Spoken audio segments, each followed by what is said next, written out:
नमस्कार सुनीता ओडिया किचन को आपण माने अनेक अनेक स्वागत। तो एमिटी टमाटर तो कषा आपण माने भात रे खाइले गरम भात रे तो बहुत परफेक्ट बहुत सुंदर लगी था, बहुत टेस्ट लगी था।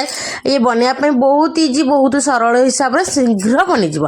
तो आर प्रणाली म आपण माने सहित शेयर कर दे। ता पूर्व आपण आज मो चैनल नु आछन प्लीज मो चैनल को सब्सक्राइब कर दियंतु, ऑल नोटिफिकेशन प्रेस करे पे जमा भूलंतु। देखंतु मो टमाटर 3 टा 4 टा काटी के नेछि, 2टा कंचा लंका भृसंग पत्र कट्टा रसुण किछि गोटे पियाज हलदी लंका गुंड सोरिष तेल और लुण एठी मु रखी देछि बनया पई। तो चलंतु कढ़ई बसेबा, कढ़ई बसे तापर तेल अल्प पकई देबा, गरम हे गले कढ़ई आमर तेल गरम हो गलानी सोरिष पकईदे, सोरिष पकया पर कंचा लंका पकईदे, तापर पियाज भृसंग पत्र पकई ताकू टिके समय भाजी दबा।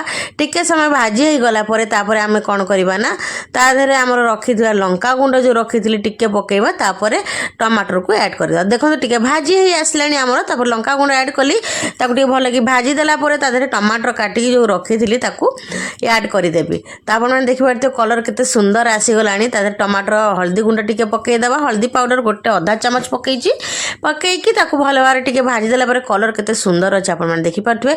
एबे ता देरे आमे टमाटर को रखिथिबा कटा है कि ताकू ऐड कर दा। ताकू ऐड कर सारे पर टिके भल भारे भाजी देबा, लुण अल्प स्वाद अनुसार पकईबा, पकईकी जमारो पानी देबेनी सेमती बनेबे। आ तापर भल भाव एपट सेपट कर भाजी दबा। भाजी सारिया पर किछि समय एमती भाजिला पर टिके ताकू ढांकुणी दे दबा।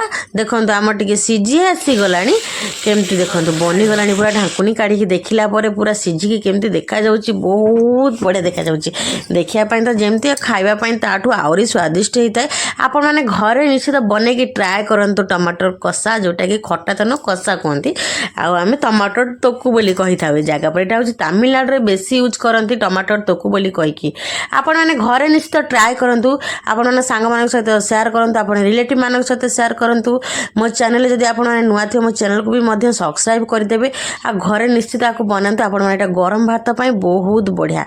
आ रोटी रे भी चाहिले खाई परिबे, डोसा रे भी खाई परिबे, इडली रे भी खाई परिबे, किंतु भात पई परफेक्ट बहुत बढ़िया बहुत टेस्टी भी।